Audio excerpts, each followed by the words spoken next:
Good morning students. Now today we will discuss about this formulas.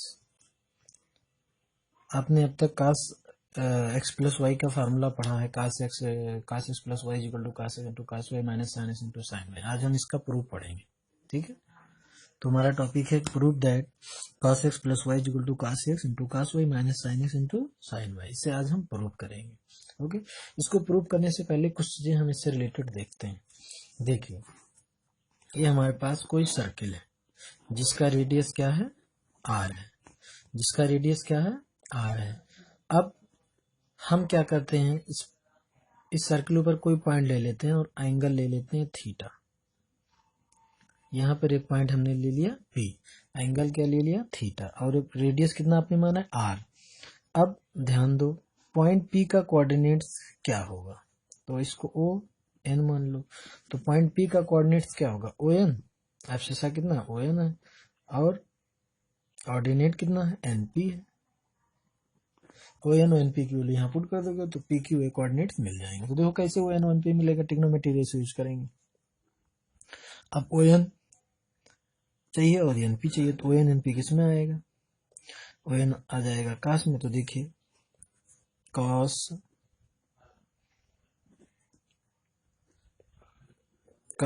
Theta is equal to क्या हो जाएगा, base upon hypotenuse. अच्छा, base और hypotenuse में कोई डाउट ना हो, सब कंफर्म होना चाहिए। जो 90 डिग्री के सामने होता है हाइपोटेन्यूज होता है, जो एंगल के सामने होता है वो परपेंडिकुलर होता है। और इसके बाद आपका जो है, तो एंगल के सामने जो परपेंडिकुलर होता है, उसके बाद जो ये क्या बचा, बेस तो परपेंडिकुलर में थोड़ा डाउट रहता है, किसको बेस किसको परपेंडिकुलर में। जब एंगल पता हो तो जिस एंगल की बात करते हैं उसके सामने जो एंगल होता है वो परपेंडिकुलर होता है, तो ये बेस हो गया। तो cos theta is equal to क्या आ गया, ओ एन अपान ओपी आ गया, O N upon OP. O N हमको चाहिए, so O N is equal to क्या हो जाएगा, ओपी cos थीटा। ओपी का वैल्यू कितना है, आर cos थीटा। तो O N is equal to कितना आ गया, आर cos थीटा आ गया। अब देखिए हमें एनपी भी चाहिए, तो अब इसी में साइन थीटा अप्लाई कर दो। Sine theta is equal to क्या होगा, perpendicular upon hypotenuse. So NP is equal to क्या हो जाएगा, ओपी साइन थीटा। ओपी का वैल्यू आर है, तो आर साइन थीटा। तो एनपी इज इक्वल टू ये आ गया। तो पी का कोऑर्डिनेट्स क्या आ गया, ओ एन कामा क्या था, एनपी था। तो पी का कोऑर्डिनेट्स क्या बन जाएगा बताइए, पी का कोऑर्डिनेट्स आपका बन गया R cos theta comma R sine theta. ये पी का कोऑर्डिनेट्स आपका बन गया, क्लियर। अब यहाँ पर ओ एन एन पी के बदले, इसीलिए आप देखते हो क्या लिखा रहता है, R cos theta R sine theta, clear. अब इसके बाद आप लोग ध्यान दें, यही चीज जब कहा जाता है कि यूनिट सर्किल है, जब ये क्या हो जाता है, यूनिट सर्किल हो जाता है, तभी जब यूनिट सर्किल हो जाएगा तो इसकी वैल्यू 1 हो जाएगी। तो आर की वैल्यू जब 1 हो जाएगी तो क्या हो जाएगा, यहाँ पे 1 cos थीटा ना लिख करके आर cos थीटा ना लिख करके आर के बदले 1 लिखो, तो cos थीटा कामा साइन थीटा हो गया, ठीक। इसी तरह अगर सपोज दैट, सॉरी तो दिख ही नहीं रहा है, अगर इसी तरह तो देखो आर की वैल्यू 1 पुट कर दिया, तो यहाँ कोऑर्डिनेट क्या बन गया, cos थीटा साइन थीटा। अब यही यूनिट सर्किल रहने दो, थीटा बढ़ा दो, थीटा अगर बढ़ा दो, सपोज दैट वाई कर दो, थीटा वाई यहाँ पर ले लो, या अल्फा ले लो। अब यहाँ पॉइंट्स पी था, यहाँ क्यू मान लो, तो क्यू का कोऑर्डिनेट क्या बनेगा, इसी के अकॉर्डिंग बनेगा कॉस अल्फा कामा साइन अल्फा बनेगा, ये तो होगा। फिर अगला कोई पॉइंट ले लो, यहाँ ले लो, बीटा यहाँ से यहाँ तक ले लो, ये बीटा ले लिया। तो जब बीटा ले लिया तो यहाँ का कोऑर्डिनेट्स क्या होगा, आर मान लो, आर कोऑर्डिनेट क्या हो जाएगा, कास बीटा कामा साइन बीटा हो जाएगा, क्लियर। तो ये हमें समझाना था, इसलिए इसको लिए हैं, अभी हम प्रूफ करेंगे इस पे, ओके स्टूडेंट्स। तो अपने रिजल्ट के ऊपर अब हम आते हैं, जो हमें प्रूफ करना है उस पे आ जाते हैं। तो देखिए कैसे करेंगे, सबसे पहले आप एक सर्किल बनाइए, ठीक है, यूनिट सर्किल बनाइए, सर्किल ही नहीं यूनिट सर्किल। जब आपने कहा ये यूनिट सर्किल है तो ये रेडियस ये कितना 1 1 1 ही तो होगा, तो इसका रेडियस यहाँ कितना हो जाएगा 1 कामा 0, यहाँ क्या हो जाएगा -1 कामा -1 कामा जीरो हो जाएगा। यहाँ क्या हो जाएगा, 0, +1। यहाँ क्या हो जाएगा, 0, -1। अगर ये यूनिट सर्किल है तो क्लियर।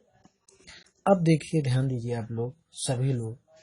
अब हमने क्या किया, कोई कोऑर्डिनेट्स ले ले, कोई पॉइंट ले लिया P1। सबसे पहले ये पॉइंट हमने मान लिया P, यहाँ हमने P मान लिया, और एक पॉइंट यहाँ पर ले लिया सेकंड क्वाड्रेंट में P1 ले लिया। ठीक, अब इसी के बाद अगला एक पॉइंट हमने और ले लिया, P2 ले लिया। यहाँ पर हमने क्या ले लिया, P2 ले लिया। अब अगला थर्ड ही क्वाड्रेंट में एक पॉइंट और ले लेते हैं, ये P3 ले लिया। ठीक है, फिर अगला कोऑर्डिनेट यहाँ P1 लिया, P2 लिया, P3, इसको P4 कर लो। सॉरी, ये जो यूनिट सर्किल इसको जो है आप P4 कर लीजिए, इसको P4। ठीक है, ये कौन सा पॉइंट है, साफ थोड़ा लिख दो, ये पॉइंट आपका P4 हो गया यहाँ पर। तो इसका कोऑर्डिनेट क्या है, 1, 0 है। अब आप लोग ध्यान दें, सभी लोग, पॉइंट P1 को O से ज्वाइन कर दो, O से आपने ज्वाइन कर दिया। अब इसके कोऑर्डिनेट्स क्या बनेंगे, अगर यहाँ से यहाँ तक आपने एंगल x ले लिया, क्या ले लिया, एंगल x ले लिया। अब यहाँ से यहाँ तक एंगल जब x लिया और यूनिट सर्किल है तो r की वैल्यू 1 थीटा के बदले क्या हो जाएगा, x हो जाएगा। तो क्या हो जाएगा, P1 का coordinate cos x, sin x, यही तो आएगा। आई होप कि आपको कोई प्रॉब्लम नहीं होनी चाहिए। अब हम देखो क्या कर रहे हैं, नेक्स्ट में O से P2 को ज्वाइन कर दो, और यहाँ से यहाँ तक ये एंगल मान लो y मान लो, यहाँ से यहाँ तक। तो अब P2 का कोऑर्डिनेट क्या बनेगा, यहाँ से यहाँ तक देखिएगा, P2 का कोऑर्डिनेट क्या बनेगा, यहाँ से यहाँ तक पूरा एंगल लेंगे। ठीक है, यहीं से एंगल लेते हैं पॉजिटिव x एक्सिस से, तो ये पूरा यहाँ से यहाँ तक एंगल क्या हो गया, x + y तो बना। तो इसके कोऑर्डिनेट्स क्या बनेंगे, इसके कोऑर्डिनेट्स हो जाएंगे P2 के cos x + y, sin x + y, ये तो कोऑर्डिनेट बना आपका। अब इसके बाद नेक्स्ट देखें P3 का कोऑर्डिनेट। P3 का कोऑर्डिनेट आप लेंगे, अब इसमें हम अभी तक एंटी क्लॉक चल रहे थे, इसमें हम क्लॉक एक्स एक्सिस से क्लॉकवाइज चलेंगे। क्लॉकवाइज चले तो अब इसको हमने मान लिया -y एंगल, ये क्या मान लिया हमने, -y एंगल मान लिया। तो P3 का जो कोऑर्डिनेट हो जाएगा, ये आपको पता होगा कि क्या होगा, P3 का हो जाएगा cos -y, sin -y। ठीक, ये P3 का कोऑर्डिनेट आ गया, क्लियर। अब एक चीज और आपको इसको बताने से पहले हम बता देते हैं आप लोगों को थोड़ा सा। देखो, इसमें और इसमें क्या डिफरेंस है, y और -y में क्या डिफरेंस, -y और y में सिर्फ डायरेक्शन का, यानी मैग्नीट्यूड पे कोई फर्क नहीं पड़ा, दोनों का मैग्नीट्यूड सेम है, सिर्फ डायरेक्शन डिफरेंट है। समझ रहे हो, जैसे अगर कहीं भी लिखा हो, जैसे ऐसे थीटा अगर 360 डिग्री है और ये -360 डिग्री, तो दोनों में क्या डिफरेंस है, मैग्नीट्यूड तो दोनों का सपोज दैट सेम है, दोनों का मैग्नीट्यूड क्या है, सेम है, मगर डायरेक्शन चेंज है, एक पॉजिटिव डायरेक्शन, नेगेटिव डायरेक्शन है। तो यही चीज यहाँ पर मैग्नीट्यूड सेम है दोनों का। ठीक है, अब अगले स्टेप में हम इसमें क्या करेंगे, ये आप देख लीजिए। अगला स्टेप जो हमारा होगा, P2 को P4 से ज्वाइन करेंगे, ज्वाइन कर दिया, और P1 को P3 से हमने ज्वाइन कर दिया। तो ये हमें क्या मिल गया, 2 ट्रायंगल मिल गया। क्या मिला, 2 ट्रायंगल मिल गया। अब सभी का एंगल डिक्लेयर है, कौन एंगल कितना है उसमें सब डिक्लेयर है। इसको हम यहाँ मान लेते हैं, कोई एंगल इसको मान लेते हैं, वैसे इसकी हमें जरूरत नहीं पड़ेगी, इसको कुछ मानने की जरूरत नहीं, जाने दो, जो है वो पहले से माना हुआ है, कौन एंगल कितना है डिक्लेयर है। देखो, P1O, P4 का एंगल x है, P1O, P2 का एंगल कितना है, y है। अब फिर इसके बाद ध्यान दो, इसको अगर थीटा मान भी लेते हैं तो उसका यूटिलाइज पड़ेगा नहीं पड़ेगा, चाहे तो मान लो, कोई बात नहीं, इसको थीटा मान लो। इसको अगर ये हमारा पॉइंट यहाँ O है, इसको मत भूलिएगा, ठीक है, जरूरत पड़ेगा जो मान लेंगे, छोड़िए उसको, या एंगल अलग से लिख देंगे। अब हमें दिखाना है ये ट्रायंगल देख रहे हैं आप, P1O P3 triangle, P1O 3 triangle. अब यहाँ चाहो तो लिख लो एक स्टेप, देखो अब लिखो in triangle P1O P3 P1O P3 and दूसरा ट्रायंगल ले लो P2O P4 P2O P4, एक ट्रायंगल ये ले लिया। अब इसमें देखिए कुछ दिख रहा है, ये दोनों ट्रायंगल आपके कैसे होंगे, कॉन्ग्रुएंस होंगे। कैसे कॉन्ग्रुएंस होंगे अब ध्यान दीजिए, देखो P1O इक्वल है किसके, P2O के इक्वल है कि नहीं, ये और ये इक्वल है, this equal to this because radius of same circle है, this is equal to this because radius of same circle and this angle is equal to this, ये एंगल y है और ये क्या है -y, तो दोनों इक्वल मैग्नीट्यूड में इक्वल है, एंगल तो इक्वल नहीं है मगर मैग्नीट्यूड इनका इक्वल है। मगर हम कॉन्ग्रुएंसी जब दिखाते हैं तो मैग्नीट्यूड ही लेते हैं, ठीक है, क्या लेते हैं मैग्नीट्यूड लेते हैं, तो मैग्नीट्यूड दोनों का क्या इक्वल है, तो ये क्या हो जाएगा आपका, दोनों क्या हो जाएंगे कॉन्ग्रुएंस हो जाएंगे in triangle P1O P3 and triangle P2O P4, ये क्या हो गए आपके कॉन्ग्रुएंस हो गए। ऐसे क्लियर है ना कैसे कॉन्ग्रुएंस हो। अब आप देख चाहो तो दिखा दो, इसे क्या दिखाओगे, P1O is equal to P2O and O कहीं गलती नहीं हो रहा, हाँ OP3 is equal to OP4, यानी OP3 is equal to OP4, दोनों इक्वल हैं। और एंगल अब लिखोगे एंगल अब आप लिखेंगे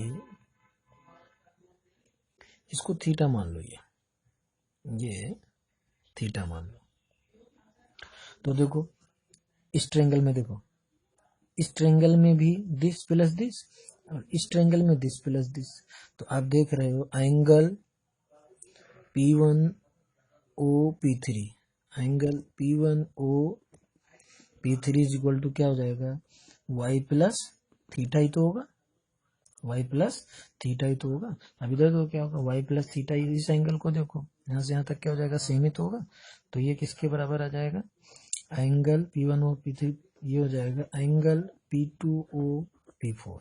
क्लियर, इक्वल हो रहा है नहीं हो रहा है। मैग्नीट्यूड देखिएगा, माइनस साइन से ना आप चौंकिए, माइनस साइन सिर्फ ये बताता है कि इसका डायरेक्शन अलग है, मगर मैग्नीट्यूड क्या है एक है, ठीक है, तो ये दोनों इक्वल हो गए। तो आपने पढ़ा है अब कौन सी प्रॉपर्टी, साइड एंगल साइड, तो by side angle side property से क्या होगा कॉन्ग्रुएंस होगा। तो आप देख रहे हो ट्रायंगल P1O P3, सॉरी दिख नहीं रहा है, अक्सर हम भूल जाते हैं। अब ट्रायंगल अब ये दिख रहा है, ये दोनों इक्वल क्यों हैं, ये because radius of same circle है, रेडियस ऑफ सेम सर्किल से इक्वल है, दोनों इक्वल क्यों है, दोनों में आप देख रहे हो फिगर y प्लस थीटा आ रहा है, माइनस साइन छोड़ दो मैग्नीट्यूड ले रहे हैं तो y प्लस थीटा दोनों तरफ आ रहा है, इधर भी y प्लस थीटा इधर भी y प्लस थीटा, तो इक्वल हो गए। तो ट्रायंगल P1O P3 क्या हो गया कॉन्ग्रुएंस हो गया किसके, ट्रायंगल P2O P4 के। अब जब ये कॉन्ग्रुएंस हो गए तो बाय CPCT आपने पढ़ा, corresponding part of congruence triangle से आपने पढ़ा है। अब दिखा सकते हो जब ये कॉन्ग्रुएंस हो गए दोनों, तो हम दिखा सकते हैं this is equal to this, this is equal to this, दिखा सकते हैं या नहीं बोलिए, या सॉल्व करके दिखा दो या ऐसे ही हम दिखा सकते हैं, होगा या नहीं होगा बताइए। तो बाय CPCT आप सीधा लिखोगे अब, so P1 P3 is equal to P2 P4, P1 P3 is equal to P2 P4, ये और ये क्या हो गया इक्वल हो गया, ठीक है, बाय CPCT यहाँ लिख दो, बाय CPCT। हाई स्कूल में आप लोग को कॉन्ग्रुएंस पढ़ाया हूँ, आई होप कि आपको इसमें कोई प्रॉब्लम नहीं होगा, अगर कोई प्रॉब्लम होती है तो पूछिएगा आप लोग। तो P2 P3 इक्वल हो गए, अब P1 P3 इक्वल है, अब इसको स्क्वायर कर दो डिस्टेंस बिटवीन 2 पॉइंट्स फॉर्मूला लगाने के लिए, तो P1 P3 का whole square is equal to P2 P4 का क्या हो जाएगा होल स्क्वायर हो जाएगा। क्लियर, अब इसमें P1 P2 distance between 2 formula बैठ रहा है ना, तो डिस्टेंस बिटवीन 2 पॉइंट्स का फार्मूला लगा देंगे, ठीक है। तो देखो P1 P3 फिगर देखिए, ये देखो P1 के कोऑर्डिनेट्स ये हैं और P3 के कोऑर्डिनेट्स ये हैं, तो इसके ऊपर और इसके ऊपर डिस्टेंस बिटवीन टू पॉइंट्स का फॉर्मूला लगाएंगे और इसके भी डिस्टेंस बिटवीन टू पॉइंट्स का फॉर्मूला लगा के सॉल्व करेंगे, इनकी वैल्यू मिलेगा, रिलेशन मिल जाएगा और आपका इसी तरह प्रूव भी हो जाएगा। क्लियर? देखते हैं आगे। आगे आपको क्या करना है देखें, अब ध्यान दें। P1 P3 जब आपने लिया तो देखिए, ध्यान दीजिए क्या आएगा। तो P1 P3 तो स्क्वायर किया हुआ है, तो इसका हो जाएगा डिस्टेंस बिटवीन टू पॉइंट्स का फार्मूला होगा। तो डिस्टेंस बिटवीन टू पॉइंट्स का फार्मूला आप लिख सकते हैं, क्या आ जाएगा फाइनली आपका। नेक्स्ट स्टेप जो आएगा आपका, एक स्टेप इसको फिर से लिख ले रहा हूँ ताकि आपको क्लियर रहे। P1 P3 का whole square is equal to P2 P4 का होल स्क्वायर। अब इस पे डिस्टेंस बिटवीन टू पॉइंट्स का हम फार्मूला जब लगाएंगे तो हमें जो मिलेगा वो जो देखें आप सामने आपके है, cos x minus cos half minus y, ठीक है, का whole square minus plus second step में आ जाएगा sine x minus sine of minus y का होल स्क्वायर। ये P1 P3 का वैल्यू लिख दिया, ठीक है। अब इसके बाद हम आगे क्या लिखेंगे देखिए, ध्यान दें आप सभी लोग। अब इसके बाद अगला स्टेप आपका आ जाएगा is equal to P2 P4 की वैल्यू लिखेंगे आप, तो यहाँ पर आपका आएगा 1 minus cos x plus y का होल स्क्वायर माइनस प्लस हो जाएगा, प्लस आपका प्लस बन जाएगा, प्लस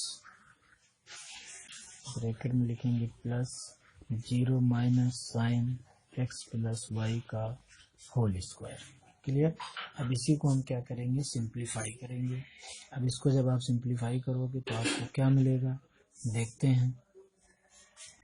इसको आपने सिंप्लीफाई किया तो ये आपका हो गया cos x, cos माइनस को खा जाता है, आपको पता है इवन फंक्शन है, तो cos y हो जाएगा का होल स्क्वायर प्लस यहाँ क्या हो जाएगा साइन x, अब माइनस बाहर करेगा, साइन माइनस ये प्लस हो जाएगा साइन y का whole square is equal to यहाँ क्या आ जाएगा 1 minus cos x plus y का होल स्क्वायर। अब यहाँ क्या हो जाएगा प्लस माइनस का निगेटिव पावर इवन है तो खत्म हो जाएगा, plus sine square x plus y हो जाएगा। क्लियर? अब इसको हम और सिंप्लीफाई करेंगे तो इसको ए माइनस बी का whole square a plus b का होल स्क्वायर से ओपन करेंगे तो ये आपका आ जाएगा cos square x plus sine square y plus minus 2 cos x into cos y. यहाँ आपका आ जाएगा sine square x plus sine square y plus 2 sine x into sine y is equal to, इसको आप ओपन करेंगे, इसको जब आप ओपन करेंगे तो आपको क्या मिलेगा देखते हैं। ये आपका हो जाएगा, इसको सिंप्लीफाई आप करते हैं तो ये आपका आ जाएगा, क्या आएगा, इसको अगर हम सिंप्लीफाई करते हैं तो देखो 1 plus cos square x plus y minus 2 cos x plus y plus sine square x plus y. अब ध्यान दो, हम यहाँ डायरेक्ट ले रहे हैं थोड़ा सा, cos square x plus sine square x की वैल्यू क्या हो गई 1 हो गई, sine square y cos square y की वैल्यू 1 हो गई। अब देखो minus 2 x cos y minus 2 cos x cos y plus 2 sine x sine y, तो इसको लिख लो 2 cos x cos y plus 2 sine x into sine y is equal to, इधर आ जाए, इधर दो cos square x plus y plus sine square x plus y, तो इसकी वो दोनों प्लस में इसकी वैल्यू 1 हो जाएगी, तो 1 ये ऑलरेडी है तो प्लस ये 1, और यहाँ क्या बचा -2 कास एक्स प्लस वाई आ गया। सॉरी लिख नहीं रहा। अब देखिए क्या किया हमने, cos square x plus y sine square x plus y, इसकी वैल्यू 1 हो गई, ऑलरेडी 1 था तो 1 1 ये हो गया, और -2 कास एक्स प्लस वाई आ गया। अब देखिए दोनों तरफ से ये +1 कैंसिल हो गया। अब जो बच रहा है इसमें से -2 कॉमन ले लो, -2 इसमें से जब कॉमन लोगे तो cos x into cos y minus sine x into sine y is equal to -2 cos x plus y, -2 से दोनों तरफ कैंसिल कर दोगे तो ये आपका फाइनल रिजल्ट आ गया cos x plus y is equal to cos x into cos y minus sine x into sine y. ये आपका क्या हो गया, प्रूफ हो गया। अब इसी के हेल्प से बुक में जितने फार्मूले दिए हैं सबको मैं प्रूफ करूंगा। ओके, ये आपका फार्मूला प्रूफ हो गया।